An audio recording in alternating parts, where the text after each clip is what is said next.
कुछ भी मायने नहीं रखता। ये वही पल होता है जब नाइहिलिज्म आपके भीतर जन्म लेता है। एक ऐसा पल जब आपको लगता है धर्म सिर्फ दिलासा है, ईश्वर एक कल्पना, नैतिकता एक सामाजिक स्क्रिप्ट और जिंदगी एक बेमकसद यात्रा। और फिर आप अकेले पड़ जाते हैं खुद से, अपने विश्वास से और उस ईश्वर से जिसकी मूर्ति तो सामने है पर आवाज कहीं नहीं। अब सवाल ये नहीं है कि आप नास्तिक हैं या आस्तिक, सवाल ये है कि क्या आप अब भी उस कहानी में विश्वास करते हैं जिसे सिर्फ इसलिए दोहराया जा रहा है क्योंकि सब करते हैं। क्योंकि अगर आप सच्चे हैं तो आप मानेंगे कि कहीं न कहीं आपका विश्वास हिला है, और जब विश्वास हिलता है तब इंसान टूटता नहीं, वो जागता है। इस वीडियो में हम बात करेंगे उस शून्यता की जो धर्म की दीवारें गिरा देती हैं, उस चुप्पी की जिसमें भगवान जवाब नहीं देता, और उस स्वतंत्रता की जो तब मिलती है जब आप खुद को और अपनी आस्था को कटघरे में खड़ा करते हैं। क्योंकि शायद भगवान मर नहीं गया, वो बस उस जगह से चला गया है जहाँ हम उसे ढोंग, डर और झूठे व्रतों के बीच ढूंढते हैं, और अब वो वहीं मिलेगा जहाँ आप खुद से ईमानदार होंगे। वीडियो शुरू करने से पहले खुद से बस एक सवाल पूछिए, अगर तुम्हारे सारे विश्वास कल टूट जाए तो क्या तुम अब भी इंसान रहोगे? अब आप तैयार हैं उस दर्शन से टकराने के लिए जो ना आपको सांत्वना देगा, ना मोक्ष का वादा करेगा, बल्कि आपके सारे नकाब उतरवा कर पूछेगा अब तुम कौन हो? तो चलिए चलते हैं एक ऐसी डार्केस्ट फिलॉसफी के अंदर जहाँ सिर्फ अंधेरा है, निहिलिज्म।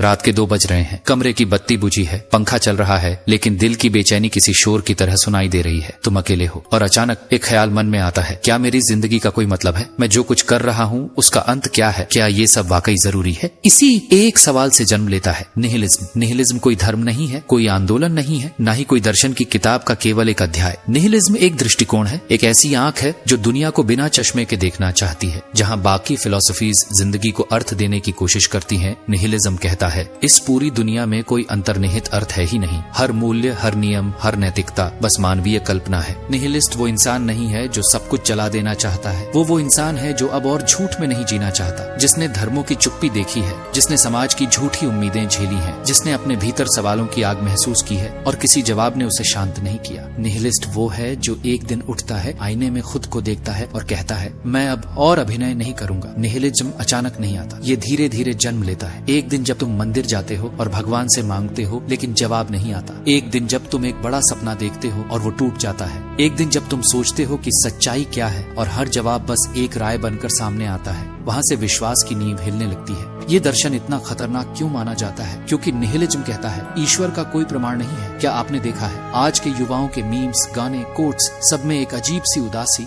एक हंसी के पीछे छुपा हुआ खालीपन। क्यों? क्योंकि आज की पीढ़ी सवाल पूछती है लेकिन उन्हें तैयार जवाब नहीं चाहिए, उन्हें सच्चाई चाहिए, कितनी भी कड़वी क्यों ना हो। निहिलिज्म इसी बेचैनी का दार्शनिक रूप है। ये एक मूक चिल्लाहट है, हमें झूठ मत दो, नैतिकता सिर्फ सामाजिक निर्माण है, अच्छा बुरा, सही गलत ये सब सापेक्ष है, जिंदगी में कोई अंतिम उद्देश्य नहीं है, मृत्यु के बाद कुछ भी नहीं। ये विचार डराते हैं क्योंकि हम सभी को बचपन से यही सिखाया गया है, हर चीज का एक मकसद होता है। लेकिन निहिलिज्म कहता है क्या वाकई होता है? एक सवाल सबके मन में आता है कि फिर हम जीते क्यों रहे? ये सवाल सबसे बड़ा है, अगर सब कुछ व्यर्थ है तो फिर जिंदा क्यों रहना? इसका जवाब निहिलिज्म खुद नहीं देता, बल्कि वो खाली जगह छोड़ देता है जहाँ तुम खुद अपना उत्तर खोजो। शायद जीने का मकसद किसी बड़े उद्देश्य में नहीं बल्कि छोटे पलों में है, एक हंसी में, एक दोस्ती में, एक किताब, एक एहसास, एक शाम की हवा में। शायद अर्थ बनाना तुम्हारा काम है और यही तुम्हारी आजादी भी। निहिलिज्म डराता है, लेकिन क्यों? क्योंकि हमें सोचना नहीं सिखाया गया, हमें मानना सिखाया गया है। धर्म, समाज, परिवार, हर चीज ने हमें सही बताया है और निहिलिज्म उन सभी सही गलत की परतें उधेड़ देता है। वो कहता है अब अपनी सोच खुद बनाओ, और यही आजादी सबसे ज्यादा डरावनी होती है क्योंकि अब तुम्हारे पास कोई बहाना नहीं बचता। निहिलिज्म कोई अंत नहीं है, ये एक दहलीज है जहाँ पुरानी दुनिया टूटती है और नई दुनिया का जन्म होता है। यह वो क्षण है जब तुम्हारा भ्रम टूटता है, लेकिन साथ ही तुम्हें खुद को गढ़ने की आजादी भी मिलती है। अब कोई ईश्वर नहीं, कोई भाग्य नहीं, कोई वादा नहीं, कोई सही जवाब नहीं, सिर्फ तुम हो और तुम्हारा चुनाव। अगर आप इस दर्शन को समझते हैं तो शायद आप जीवन को पहले से ज्यादा गहराई और सच्चाई से देख सकते हैं। अब सवाल ये नहीं है कि जीवन का अर्थ क्या है, अब सवाल ये है कि तुम उसका क्या अर्थ देना चाहते हो।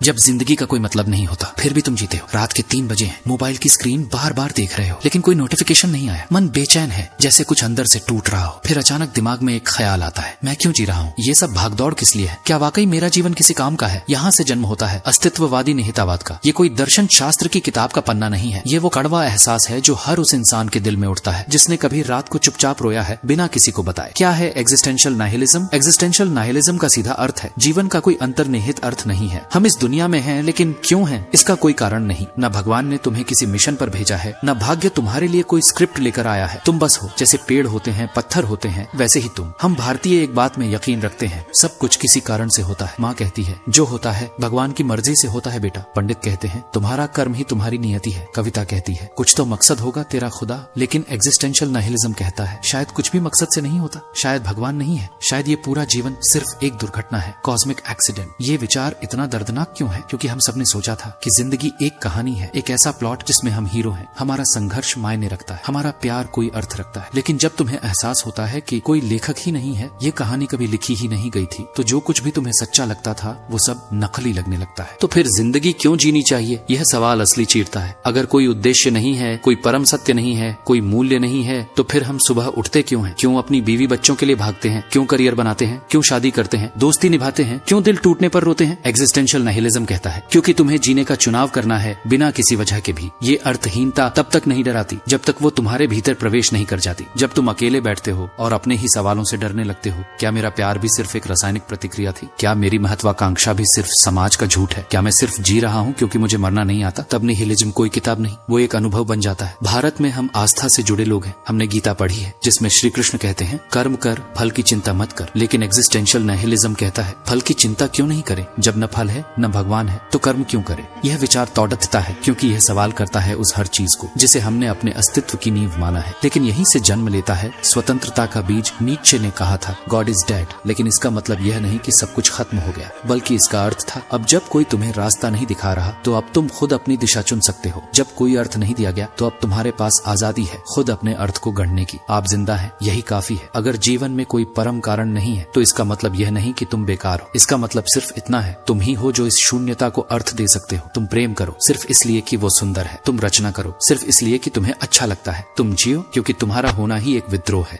एग्जिस्टेंशियल नाहिलिज्म हमें तोड़ता नहीं है, अगर हम चाहें तो वही हमें पुनः गढ़ भी सकता है। ये दर्शन कहता है अब कोई वादा नहीं है, कोई पुरस्कार नहीं है, कोई सही उत्तर नहीं है, तो क्या करोगे? तुम चुनाव करोगे बिना किसी ईश्वर के, बिना किसी नकली नैतिकता के। तुम खुद के लिए जियोगे और यही अर्थहीनता में सबसे बड़ा अर्थ है।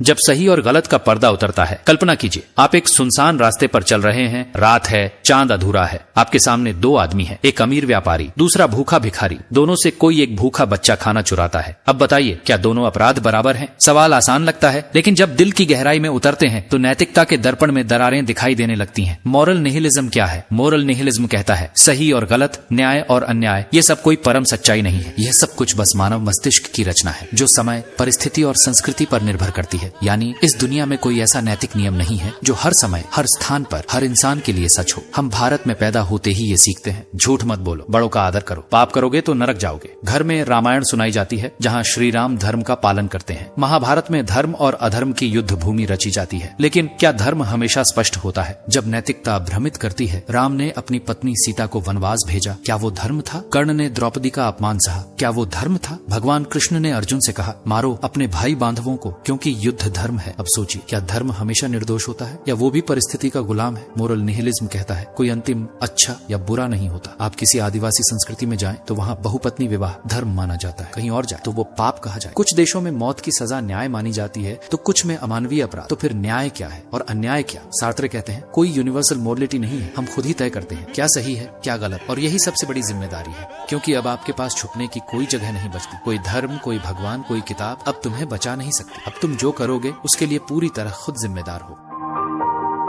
ये विचार भारतीय मन को क्यों झकझोरता है? क्योंकि हमने नैतिकता को ईश्वर से जोड़ा है। हमें सिखाया गया अच्छा बनो ताकि पुण्य मिलेगा, बुरा करोगे तो पाप लगेगा। लेकिन मॉरल निहिलिज्म कहता है ये सब सिर्फ सामाजिक नियंत्रण के साधन है। पाप और पुण्य जैसी कोई आत्मिक गारंटी नहीं होती। फिर नैतिकता आती कहाँ से? मॉरल निहिलिज्म मानता है कि नैतिकता 3 जगहों से आती है। सांस्कृतिक परंपराएं जो पीढ़ी दर पीढ़ी बदलती रहती हैं, शक्ति का केंद्र जो तय करता है कि कौन सही और कौन अपराधी है, मानवीय इच्छाएं और सुविधाएं जो हमारे निर्णयों को मोड़ देती हैं। हम जो नैतिक कहते हैं वो शायद सिर्फ हमारी सहूलियत का दूसरा नाम है। अगर नैतिकता नहीं है तो क्या सब कुछ जायज है? नहीं। मॉरल नाइलिज्म ये नहीं कहता कि कुछ भी कर लो सब ठीक है, वो सिर्फ ये कहता है कोई ऊपर बैठा निर्णायक जज नहीं है। तुम्हारी नैतिकता तुम्हारे अनुभव, सोच और निर्णय से ही पैदा होती है। अपराध और सजाएं जरूरी हैं समाज को चलाने के लिए, पर वो पवित्र सत्य नहीं बल्कि एक सामाजिक समझौता है। फॉर एग्जाम्पल, एक आदमी ने किसी को गुस्से में मार दिया, दूसरा आदमी एक सैनिक था जिसने युद्ध में दुश्मन को मारा, तीसरा आदमी एक डॉक्टर है जिसने यूटेनेशिया में किसी को शांतिपूर्वक मरने में मदद की। तीनों ने जान ली, तो क्या तीनों पापी हैं? या फिर नैतिकता हर बार सिर्फ परिस्थिति की गुलाम है? नैतिकता एक कहानी है जिसे हमने गढ़ा है ताकि हम पागल ना हो जाएं। मॉरल निहिलिज्म एक आईना है जो हमसे कहता है तुम जो कुछ भी सोचते हो कि सही है, शायद वो सिर्फ इसलिए सही है क्योंकि तुम्हें सिखाया गया है। अब तुम्हारे पास दो रास्ते हैं, या तो पुराने झूठ को पकड़े रहो ताकि मन को शांति मिलती रहे, या फिर सच्चाई का सामना करो और उस जिम्मेदारी को उठाओ कि अब तुम्हारे हर कर्म का आधार तुम ही हो। क्या मॉरल निहिलिज्म विनाश है? नहीं, ये एक जागरण है। अब तुम अच्छे इंसान बनो क्योंकि तुम्हें लगता है कि यह सही है, न कि इसलिए क्योंकि स्वर्ग में जगह चाहिए। अब तुम गलतियों की जिम्मेदारी लो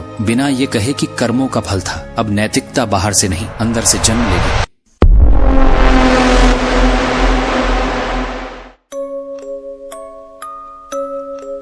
एक पुराना आदमी गंगा किनारे बैठा है, माथे पर चंदन, हाथ में तुलसी की माला। पास ही एक लड़का मोबाइल में यूट्यूब पर सुन रहा है। नासा ने कहा है कि ब्रह्मांड अनंत है। एक कहता है ज्ञान किताबों में है, दूसरा कहता है ज्ञान विज्ञान में है। लेकिन एपिस्टेमोलॉजिकल नाइलिज्म पूछता है क्या हम वाकई कुछ भी जानते हैं? क्या हमारा सारा ज्ञान सिर्फ भ्रम है? क्या है एपिस्टेमोलॉजिकल नाइलिज्म? एपिस्टेमोलॉजिकल नाइलिज्म कहता है हम जो कुछ भी सत्य मानते हैं वो शायद केवल व्याख्या है, सत्य नहीं। हम जो ज्ञान समझते हैं वो शायद सिर्फ एक कल्पना है जिसे हमने हजारों सालों से गढ़ा है। यानी हमें जो लगता है कि हम जानते हैं, शायद हम कुछ नहीं जानते। हमारे यहाँ ज्ञान को ईश्वर तुल्य माना गया है। गुरु को ब्रह्मा, विष्णु और महेश से भी ऊंचा दर्जा दिया गया। हमने वेद पढ़े, उपनिषद सुने, हमारे ऋषियों ने ब्रह्मांड की गहराई को ध्यान से नापा। लेकिन क्या आत्मा वाकई है? क्या पुनर्जन्म वाकई होता है? क्या वेदों का ज्ञान अंतिम सत्य है, या ये सब हमारी सांस्कृतिक समझ की व्याख्या मात्र है? विज्ञान भी अंतिम सत्य नहीं है। बहुत लोग सोचते हैं धर्म झूठा हो सकता है लेकिन विज्ञान तो सच्चा है। लेकिन एपिस्टेमोलॉजिकल नाइलिज्म कहता है विज्ञान भी बस सत्य की एक व्याख्या है, वह सत्य नहीं। न्यूटन ने कहा टाइम एब्सोल्यूट है, आइंस्टाइन ने कहा टाइम रिलेटिविटी है, क्वांटम फिजिक्स कहती है रियलिटी प्रोबेबिलिटी है। हर दशक में सत्य बदल जाता है। तो सच क्या है? क्या हम कभी सच को छू भी पाए हैं? ज्ञान का एक उदाहरण ग्रेविटी। हम कहते हैं ग्रेविटी हमें जमीन पर टिकाए रखती है, हम इसे सत्य मानते हैं। लेकिन सच ये है हम नहीं जानते ग्रेविटी क्या है, सिर्फ जानते हैं कैसे काम करती है। हमारे सारे वैज्ञानिक सिद्धांत बस ऑब्जर्वेशंस का खूबसूरत रैपाप है। हम ब्रह्मांड को समझ नहीं रहे, बस उसकी शब्दों में नकल बना रहे हैं। क्या ज्ञान एक भ्रम है? एपिस्टेमोलॉजिकल नाइलिज्म कहता है knowledge is not truth, knowledge is just a narrative. यानी जो हमें स्कूल में पढ़ाया गया वो सत्य नहीं, सिर्फ सिलेबस था। जो धर्म ने बताया वो सत्य नहीं, बस आध्यात्मिक सांत्वना थी। जो विज्ञान ने बताया वो सत्य नहीं, सिर्फ अनुमान है। हमें जो लगता है कि हम जानते हैं वो दरअसल हमारी सीमित इंद्रियों, सीमित सोच और सीमित भाषा की कैद में है। भारत में यह विचार क्यों चुभता है? क्योंकि हमारे समाज में ज्ञान को पूजने की परंपरा रही है। हमारी पहचान ही ज्ञानी संस्कृति रही है। लेकिन जब कोई कहे शायद तुम कुछ नहीं जानते, शायद वेद, विज्ञान, अनुभव सब अधूरे हैं, तो वो अहंकार हिल जाता है, वो पहचान चटक जाती है। बुद्ध ने कहा था जैसे तुम चंद्रमा की ओर इशारा करती उंगली को चांद मत समझो, वैसे ही शब्दों को सत्य मत समझो। शब्द केवल संकेत हैं, सत्य नहीं। तुम जो जानते हो वो सिर्फ शब्द है, लेकिन जो सच है वो शायद शब्दों से परे है। तो फिर जीना कैसे? एपिस्टेमोलॉजिकल नाइलिज्म कहता है ज्ञान का अभाव कोई बाधा नहीं, वो आजादी है। अब तुम कुछ भी मान सकते हो या कुछ भी ना मान सकते हो। तुम ब्रह्मा को मानो या ब्लैक होल को। अब तुम्हारा विश्वास बाध्यता नहीं बल्कि चुनाव है, और यही चुनाव तुम्हें सच के करीब ले जाता है। क्या फिर शिक्षा व्यर्थ? नहीं। मॉरल नाइलिज्म की तरह एपिस्टेमोलॉजिकल नाइलिज्म भी विनाश का विचार नहीं बल्कि विनम्रता का स्रोत है। ये तुम्हें बताता है अपने ज्ञान पर घमंड मत कर, अपने विचारों को अंतिम मत समझ, खुले मन से सीखता रह, लेकिन ये मानकर नहीं कि तू सब जान जाएगा। शायद सबसे बड़ा ज्ञान वही है जो मानता है कि कुछ भी पूरा नहीं है। एपिस्टेमोलॉजिकल निहिलिज्म कोई किताब का अंतिम अध्याय नहीं है, ये उस दरवाजे की चाबी है जो हर सत्य को खोलती है, हर भ्रम को तोड़ती है और तुम्हें एक ऐसी जगह छोड़ती है जहाँ सिर्फ तुम हो, तुम्हारे सवाल हैं और एक गहरा मौन। और उस मौन में शायद वो सत्य है जो किसी किताब, किसी भगवान, किसी प्रयोगशाला में नहीं लिखा गया। शायद तुम्हारे भीतर है, लेकिन तभी दिखेगा जब तुम्हें लगेगा कि तुम कुछ नहीं जानते।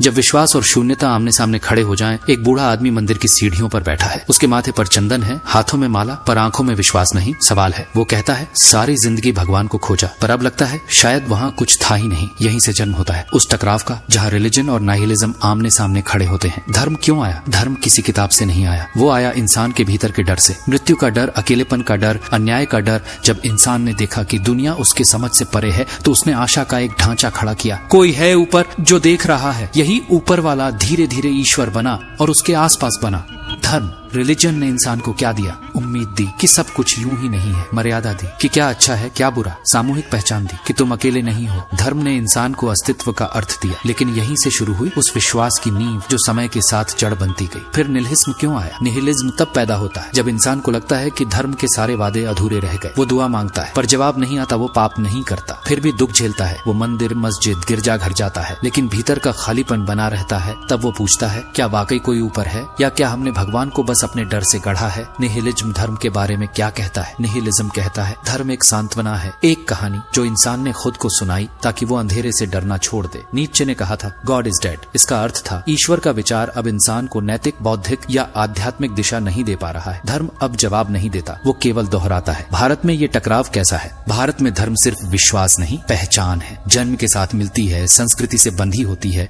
और समाज में प्रतिष्ठा से जुड़ी होती है। यहाँ निहिलिज्म का सवाल पूछना कई बार अपमान समझा जाता है, लेकिन क्या सवाल पूछना गुनाह है? या सवाल ही तो है जो हमें सच्चा बनाते हैं। क्या धर्म से बाहर निकलते ही सब टूट जाता है? निहिलिज्म जब धर्म को पीछे छोड़ता है तो सबसे पहले टूटता है मकसद का भ्रम। अब कोई यह नहीं कहता कर्म करोगे तो फल मिलेगा, पाप करोगे तो नरक मिलेगा। सच बोलो क्योंकि भगवान देख रहा है। अब इंसान खुद तय करता है कि उसे क्या करना है और क्यों करना है, और ये आजादी जितनी आकर्षक है उतनी ही भारी भी। पर क्या धर्म पूरी तरह बेमानी है? नहीं। धर्म सिर्फ भगवान का नाम नहीं है, वो मनुष्य की भावना की भाषा है। जब माँ बेटे के लिए व्रत रखती है, जब कोई बुजुर्ग सूरज को जल देता है, जब किसी अजनबी की मदद पुण्य मानकर की जाती है, तो वहाँ कोई ईश्वर हो या ना हो, एक मानवीय करुणा होती है। और शायद यही धर्म का सबसे सुंदर रूप है। क्या निहिलिज्म कुछ नया बनाता है? हाँ, निहिलिज्म केवल विनाश नहीं है, वो एक आत्म निर्माण की शुरुआत है। अब जब ऊपर कोई नहीं है तो नीचे खड़े इंसान को ही खुद ईश्वर बनना होगा। अब नैतिकता डर से नहीं, भीतर से निकलेगी। निहिलिज्म कहता है कोई सच्चाई तयशुदा नहीं है। धर्म कहता है सच्चाई भगवान की ओर से आती है, लेकिन बीच का रास्ता ये कहता है शायद सच्चाई न भगवान की है न शून्य की, वो उस इंसान की है जो सचमुच ईमानदारी से जीना चाहता है। निहिलिज्म और रिलीजन दो ध्रुव हैं। एक कहता है सब व्यर्थ है, दूसरा कहता है सब नियत है। पर जिंदगी शायद इन दोनों के बीच है, जहाँ इंसान खुद तय करता है मैं क्यों भला बनना चाहता हूँ, मुझे किससे प्रेम करना है, क्या मैं अपनी आत्मा को किसी भगवान से जोड़ता हूँ या अपने विवेक से। शायद भगवान कहीं बाहर नहीं है, वो उस जगह है जहाँ तुम खुद को सच के करीब पाते हो। निहिलिज्म कहता है अगर भगवान नहीं है तो सब कुछ मुमकिन है। रिलीजन कहता है अगर भगवान है तो सब कुछ न्यायपूर्ण है, और इंसान बीच में खड़ा है, अपने ही प्रश्नों की पूजा करता है।